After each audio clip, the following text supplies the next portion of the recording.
5 of The Giver.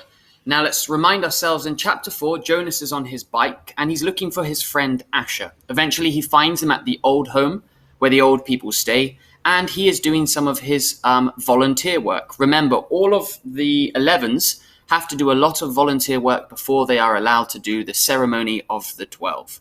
So he's there at the old people's home, he's helping an old lady, and his best friend Asher is there because he likes a girl named Fiona.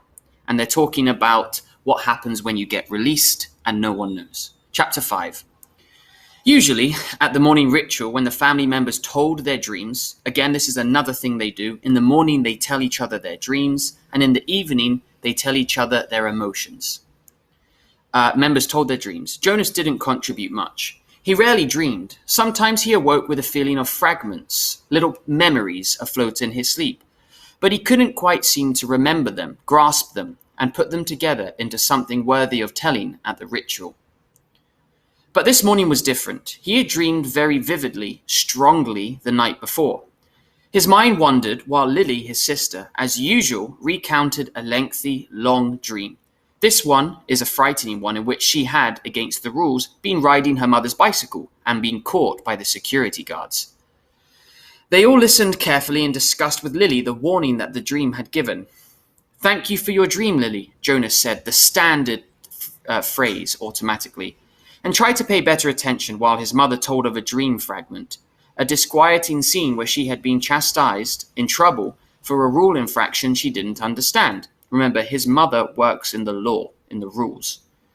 Together they agreed that it probably resulted from her feelings when she had reluctantly dealt punishment to the citizen who had broken the major rules a second time. So little Lily had a dream about riding her mother's bike, which is against the rules. His mother had a dream about not understanding a rule, and now we're going to find out more. Father said that he had had no dreams. "Gabe?" Father asked, looking down at the basket where the new child lay, gurgling after his feed, ready to be taken to the nurturing center for the day. They all laughed. Dream telling began with 3-year-olds. If new children dreamed, no one knew. "Jonas?" Mother asked. They always asked, though they knew how rarely Jonas had a dream to tell. "I did dream last night," Jonas told them. He moved and shifted in his chair, frowning. "Good," Father said. "Tell us." "Well, the details aren't clear, really," Jonas explained, trying to recreate the odd dream in his mind. "I think I was in the bathing room at the house of the old." "Well, that's where you were yesterday," Father pointed out. Jonas nodded, but it wasn't really the same. There was a tub in the dream, but only one, and the real bathing room has rows and rows of them. But the room in the dream was warm and damp, and I had taken off my tunic, but hadn't put on the smock, which is clothes, so my chest was bare and naked. I was perspiring because it was so warm. I was sweating. And Fiona was there, the way she was yesterday. "Asher too?" Mother asked. Jonas shook his head. "No, it was only me and Fiona alone in the room, standing beside the tub. She was laughing, but I wasn't. I was almost a little angry at her in the dream because she wasn't taking me seriously." "Seriously about what?" Lily asked. Jonas looked at his plate. For some reason that he didn't understand, he felt slightly embarrassed. "I think I was trying to convince her that she should get into the tub of water." He paused. He knew he had to tell it all, that it was not only all right, but necessary to tell all of the dream. So he forced himself to relate to the part that made him uneasy. "I wanted her to get into the tub," he explained quickly. "I wanted to bathe, and I wanted to have my sponge in my hand, but she wouldn't, and she kept laughing and saying no." He looked up at his parents. "That's all," he said. "Can you describe the strongest feeling in your dreams, son?" Father asked. Jonas thought about it. The details were murky and vague. The details weren't clear. But the feelings were clear and flooded him again now as he thought. "The wanting," he said. "I knew that she wouldn't, and I think I knew that she shouldn't, but I wanted it. I could feel the wanting all through me." "Thank you for your dream, Jonas," Mother said after a moment. She glanced and looked at her father. "Lily," Father said, "it's time to leave for school. Would you walk beside me this morning and keep an eye on the new child's basket? We want to be certain that he doesn't wiggle himself loose." So get out. Jonas began to rise to collect his school books. He thought it was surprising that they hadn't talked about his dream at length for a long time before the thank you. Perhaps they found it as confusing as he had. "Wait, Jonas," Mother said gently. "I'll write an apology to your instructor so that you won't have to speak one for being late." He sank back down in his chair, puzzled. He waved to Father and Lily as they left the dwelling, the house, carrying Gabriel in his basket. He watched while Mother tidied the remains of the morning meal and placed the tray by the front door for the collection crew. Again, this is another job that people are given. The collection crew. They collect things. Finally, she sat down beside him at the table. "Jonas," she said with a smile, "the feeling you described as the wanting, it was your first stirrings. Father and I have been expecting it to happen to you. It happens to everyone. It happened to Father when he was your age, and it happened to me. And it will happen someday to Lily.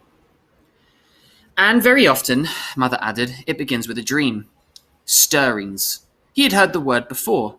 He remembered that there was a reference to the stirrings in the Book of Rules, that he didn't remember what it said, and now and then the speaker mentioned it. "Attention!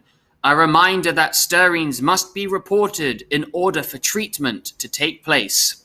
Treatment is like medicine. He had always ignored that announcement because he didn't understand it, and it never seemed to apply to him in any way. He ignored, as most citizens did, many of the commands and reminders read by the speaker. "Do I have to report it?" he asked his mother. She laughed. "You did, in the dream telling. That's enough." "But what about the treatment? The speaker says the treatment must take place." Jonas felt miserable. Just when the ceremony was about to happen, his ceremony of 12, would he have to go away someplace for treatment, for medicine, just because of a stupid dream? But his mother laughed again in a reassuring, affectionate way. No, she said. "It's just the pills. You're ready for the pills, that's all. The treatment's for stirrings. That's it." Jonas brightened. He knew about the pills. His parents both took them each morning. And some of his friends did, he knew. Once he had been heading off to school with Asher, both of them on their bikes, when Asher's father had called from the dwelling doorway, "You forgot your pill, Asher!" Asher had groaned good-naturedly, turned his bike and ridden back while Jonas waited. It was the sort of thing that one didn't ask a friend about because it might have fallen into an uncomfortable category of being different. Asher took a pill each morning, Jonas did not. It's always better and less rude to talk about things that were the same. Again, in this community, in this society, everyone's the same. Or they want everyone to be the same. Now he swallowed the small pill that his mother handed him. "That's all?" he said. "That's all," she replied, returning the bottle to the cupboard. "But you mustn't forget. I'll remind you the first weeks, but then you must do it on your own. If you forget, the stirrings will come back. The dreams of stirrings will come back. Sometimes the dosage, the amount of pills, must be adjusted and changed." "Asher takes them," Jonas confided. His mother nodded, unsurprised. "Many of your group mates probably do. The males at least, and they will soon. Females too. How long will I have to take them?" "Until you enter the House of Old," she explained. "All of your adult life, but it becomes a routine. After a while, you won't even pay attention to it." She looked at her watch. If you leave right now, you won't even be late for school. Hurry along." "And thank you again, Jonas," she added as he went to the door, "for your dream." Pedaling rapidly down the path, Jonas felt oddly proud to have joined those who took the pills. For a moment, though, he remembered the dream again. The dream had felt nice. Though the feelings were confused, he thought that he had liked the feelings that his mother had called stirrings. He remembered that upon waking, he had wanted to feel the stirrings again. Then, in the same way that his own dwelling slipped away behind him, as he rounded a corner on his bicycle, so he's on his bike leaving his house, the dream slipped away from his thoughts.